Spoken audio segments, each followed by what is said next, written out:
Okay. Here we go. Started.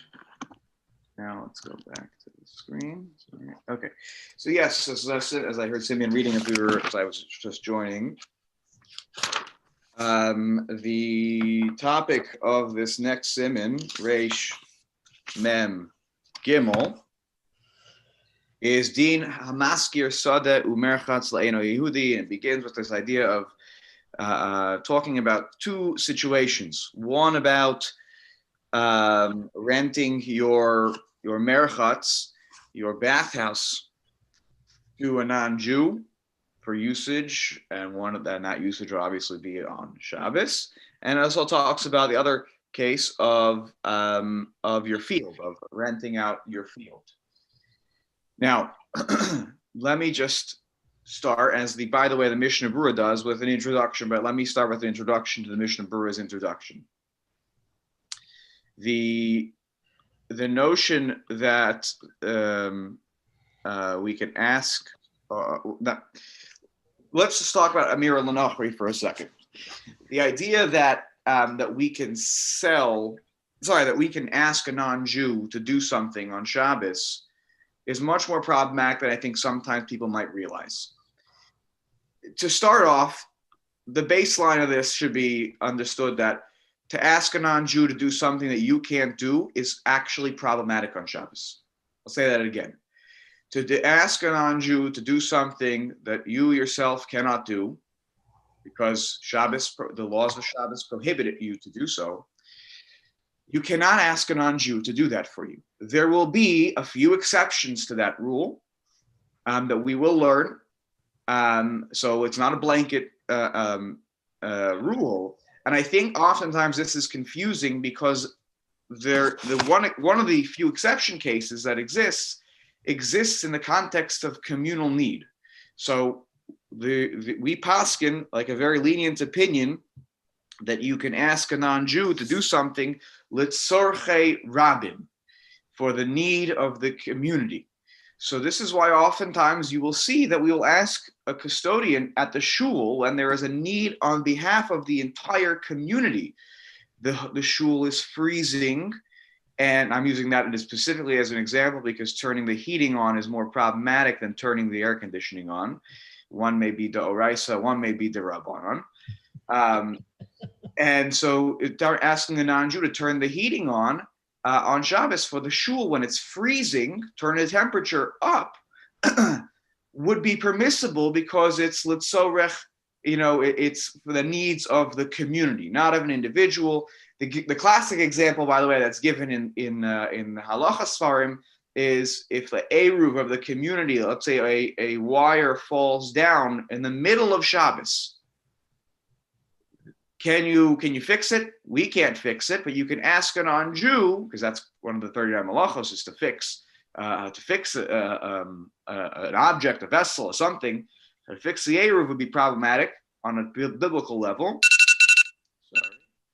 And yet we can ask though a non-Jew. That's an example of an exception case.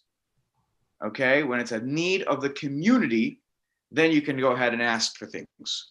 But generally speaking, you're not allowed to ask a non-Jew to do things for you. That is important because that's going to play in the background of all the coming simanim here. Now, there are other things that are important to mention, but I'll let the Mishnah Berurah tell you about them. So let's take a look now. Before he even, again, comments, the first comment on anything in the text is down here where it says Aleph. He has again, an introduction. Rabbi, yes. If you have a non-Jew in your house, are you not allowed to say, do you think it's cold in here? So we'll get to that. Yeah. So one of the reasons that something would be permissible, and he's actually going to mention it here, is if a non-Jew does something, as what the Gemara terms, adaita denafshe avi. They did it because they did it for themselves. If they're cold and they also want it to be warmer, and they do it because they have their own incentive to do it, and not just simply an incentive to please, the person they're working for, but that they themselves will get hana, benefit, pleasure from whatever they're doing. So then that would be permissible. the idea of hinting something to somebody, to a non-Jew, is very interesting. We will come to touch on that topic. It's actually more complicated than it. Sometimes we feel like, okay, as long as I just kind of hint it to them. It's not always clear that just by hinting it that it's that it's okay. The example that's easiest to understand is, like, let's say if they turn on a light, even if you hint it to them, even if you didn't tell them to do it, but they did it for you, but they didn't do it for themselves, they were trying to do something nice to you. And hey, oh, you must be dark in here. It may not be so simple to use that light that they turned on behalf of you, on your behalf, I should say. So we will cover these things. As I said, when I learned Hilchot Shabbat, the more I learned Hilchot Shabbat, the more I realized some things were problematic that I didn't realize were problematic before. So I gave everybody a fair warning before we learned this. So, anyways, here we go. Look at the Mishnah Berurah's introduction. Again, we're talking, the order of things are what will happen Erev Shabbos going into Shabbos. These are business arrangements that you would make that would affect things on Shabbos, but of course you're going to make these business arrangements prior to Shabbos starting. Lo Yaskir. He writes, Da sheshlosha chilukim yesh. There are three differentiations, three categories of business partnerships that we can talk about in regards to this coming topic. Echadhu arisus. One of these categories is called an oris. Anyone know what an oris is? Engagement. Good, interesting thought, Simi, because of erusin. Here, oris means a sharecropper. Okay, so you were to here. So he explains: you engage and you rent out, or you hire, I should say. You hire. Sorry, let me turn the noises off here. You engage a non-Jew to be your sharecropper for your field, to work in your field, or to work your bathhouse. The harivachim or peiros yachloku, and the profits that come in on Shabbos, or not just in general, not just on Shabbos. The profits of your business, you split them. So if you produce 100 apples, maybe the arrangement is he did all the work. I get to keep 50 apples, and his payment is that he gets to keep 50 apples. And he can sell them and get whatever. Or if it's talking about a bathhouse, so you make, let's say over the course of a week, you make $100. So you can split, there's an arrangement, you'll split it 50-50 or whatever the arrangement is. But so he's an independent contractor. Correct. He works, if he produces 0, he makes 0. You make 0 too, but he also makes 0. If he produces 100, he takes whatever percentage of that 100 that you agreed upon beforehand would be his share of the payment. Hasheni, hu schirus she'eno Yehudi notel kol harevachim or aperos v'nosein liYisrael avur sadehu umerchatzo davar kotzuv l'chol shana. The second category is schirus. You rent your business out. Okay, so I own the field, I own the bathhouse, but I rent it out to the non-Jew. It's theirs for a specific time, and they get all the profits or all the fruit that's produced. And all they're doing is they're paying me a fixed fee, davar kotzuv, for the year, right? They rented out my business for $10,000 for the extent of the year. Now, whatever they make, it's for them. But it says on the sign when you're pulling up to my field or to my bathhouse, it says Cohen's bathhouse or Cohen's field. So I own it, but it's not actually, the profits this year are not mine. I just made the money that I make is just simply on what I got for engaging in this. He engaged me in this business. These two categories, when it comes to a field, are completely permissible. Mutar basada legamri. Wow. Okay, in a field, such arrangements are okay vis-a-vis the laws of Shabbos. So I have a business. The easiest one is I sell you I rent out the business for the year for X amount of time. You just pay me for all, not just Shabbos, but for the whole thing. And you're working my field, you're working my, and that's fine. Whatever fruit gets produced, it's yours as the non-Jew, okay? And even the case where we split the profits, right? So the Aris case is also permissible completely on Shabbos. Such an arrangement, again, not just for Shabbos, though. That's my long-term arrangement. That's my arrangement for the month.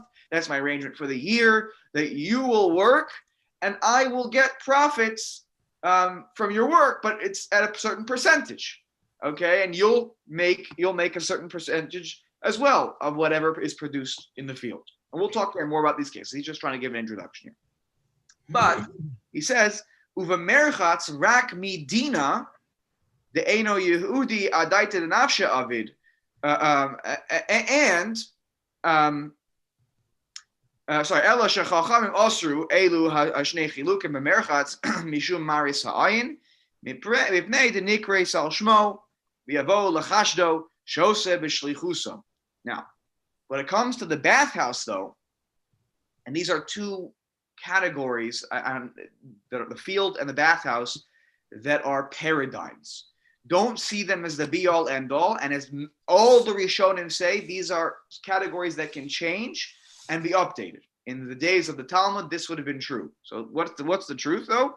So by the letter of the law, if the bathhouse is being, let's say it's a sharecropper situation. So he's working, I own it, but he gets 50% of the business on Shabbos, and every day, and every other day, by the way. So, but I also, whatever ends up being made on Shabbos, I get some benefit from that.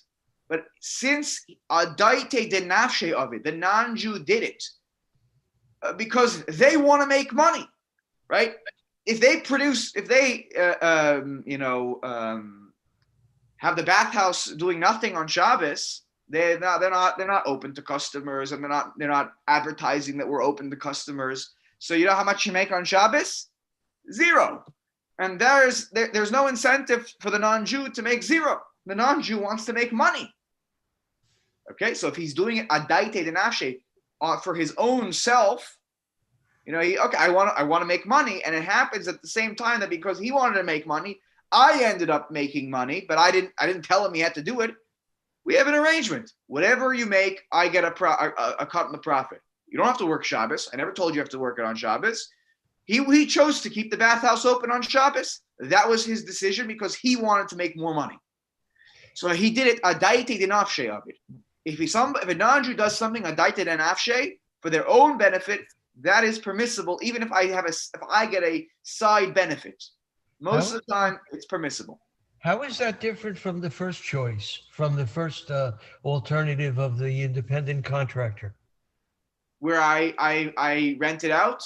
How is the bathhouse unique or different from the apple orchard? Okay, good. So he goes on and says here, but the problem with the merchatz is that the sages, the rabbis, came along and made another gzeira. Both of these situations are problematic in the merchatz, not the field. The field is permissible. It's problematic in the merchatz, in the bathhouse, mishum maris ayin, because what will happen? Because it says on the sign, it says Klinger's bathhouse, and everybody knows I'm a rabbi, and they'll say this guy is not a rabbi. He doesn't know the first thing about how to keep Shabbos. And they'll say that non-Jew, I see Klinger's not working it on Shabbos, but he has this non-Jew who's working it on Shabbos, right? He's doing his work for him on Shabbos, and he's doing it as his shliach. They don't understand I have an arrangement which incentivizes the non-Jew to work on his own accord, and that I'm not forcing him to do this. But they will assume, because the normal arrangement for people who work in a bathhouse is you hire the worker. Hey, can you work for me on Shabbos? Sure. What do you want? Hours? 9 to 5. I'll pay you, for the day, but I get all the profits. That's how a normal business works. I pay my workers a fixed number, and I get all the profits from the day. So technically, the arrangement is okay, but the problem is that people are going to assume that I am a Mechalel Shabbos. They're going to assume that the arrangement is not permissible because normally in a bathhouse, you don't have a sharecropper situation. It's actually probably true. Why would in a field, I understand a sharecropper arrangement. That's normal. That's why people will assume, okay, when they see somebody working in my field, they'll say, okay, he has a sharecropper. And so, the sharecropper wanted to make extra money. So he decided he wanted to work on Shabbos. But Klinger didn't make him work on Shabbos. But when it comes to a merchatz, they'll say Klinger hired him so that he should work 9 to 5 on Shabbos. Even though that really I didn't do that. Okay. So that's why it's problematic in a merchatz. And a merchatz is really is a category. Don't just think of it only as a bathhouse. Aval hachaluka hashlishi, the third category, is called kablanus. This is what I was just describing a moment ago. The Hainushi kol harevachim liyisrael. All the profits go to the Jew who owns it, who owns the business. Rak she Yisrael no saying le'eno Yehudi davar kotzav l'chol shana avur pe'ulasu. But I give you a salary. You have an annual salary, a monthly salary, whatever the arrangement is, right? But you're not making anything extra by working on Shabbos. If you didn't work on Shabbos, I would still owe you your annual salary. I'd say, look, here's your annual salary. And then if I tell you, hey, but you have to work on Shabbos, suddenly now you are my shliach because all the profits go to me on Shabbos as the Jew who owns the business. It's not based upon, well, you didn't, it's not an arrangement where the non-Jew is incentivized to work extra on Shabbos. He'll still make the same salary if he doesn't work on Shabbos. So I say, hey, can you come in? Because I'm the boss, so he doesn't want to get on my bad side. And I say, hey, this week can you come in on Shabbos? I'm not paying him for his work on Shabbos, but now I make all the profits on Shabbos. That's problematic. Zehu vaday osur midina, he says. That is, by the letter of the law, that is problematic. B'merchatz, the have in the bathhouse. And by the way, that would be a problematic arrangement even in the field. The have ha'eno Yehudi shlucho shel Yisrael, because he is now essentially my messenger. The Yisrael nehenem malacha b'Shabbos, and now I will be, as a Jew, I'll be benefiting from his malacha on Shabbos. The im lo yasa yom echad, because if he didn't work that one day, yafsid ha'Yisrael revach oso yom. You know what happens? I lose all the profits from that day. V'al kain im minhag rov anshe hamakom lahaskiram o litnam be'arisus. If the custom of most of the people in that place, that's why it all comes down to what's normal in a particular locale. If it's normal to rent out for extended period or to have a sharecropper arrangement, as we will see in Sif Beis, so chazar lios hamerchatz kasada. Then a bathhouse can be like a field. Meaning it's not that there's nothing problematic intrinsically in a bathhouse. It's that in the days of the Talmud, a bathhouse, it would have never been arranged in a sharecropper, or you would have never rented it out necessarily for a whole year. That was not a normal transaction. So, but if it was in your locale, a normal way to arrange how you'd have somebody work in a bathhouse, then a merchatz can be like a field. Then it's okay. Because you've taken away Marasayan. Correct, because everyone knows that's normal here. That's normal. And therefore, they're not going to say, oh, he's having somebody do his work as a shliach on Shabbos. And then everyone will assume I'm a Mechalel Shabbos, which is interesting, by the way, because I'm not actually being Mechalel Shabbos, but people think I'm being Mechalel Shabbos. Okay? So you'll say, well, why did we go over the top on this halacha? It's already a derabanan, right?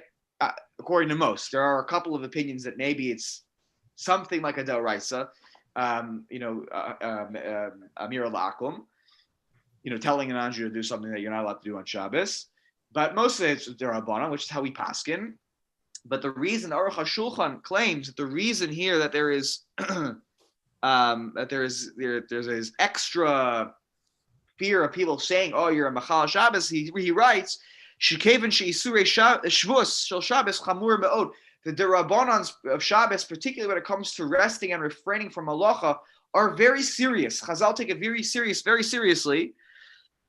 So the Hareheim, the Medrash, I think it's the Medrash, the Mechilta, he says Hareheim ke'ein isurim shel Torah. We treat them in some ways like Torah violations.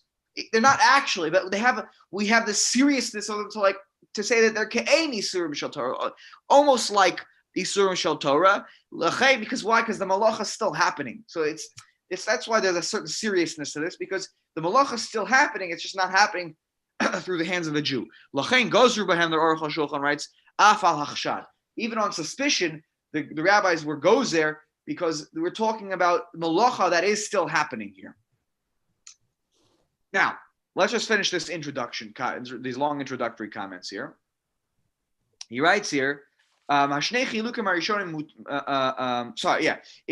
the arrangement is normal in your locale, and everyone knows the sharecropper thing is normal or the renting situation is normal, so then these first two categories become permissible. But the third one of kablonos, where I hire somebody to, they have an annual salary or a monthly salary, and then they work on Shabbos, where they don't make extra money for having worked on Shabbos, I get all the benefits.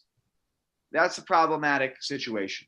Okay, I might actually need to protest if let's say my non-Jewish worker actually wants to work on Shabbos. He says, I'm a good person, I want to help you out here. He's not making extra money from this though. So now what's happening? He is really my shliach because I'm making all those profits. Dekan,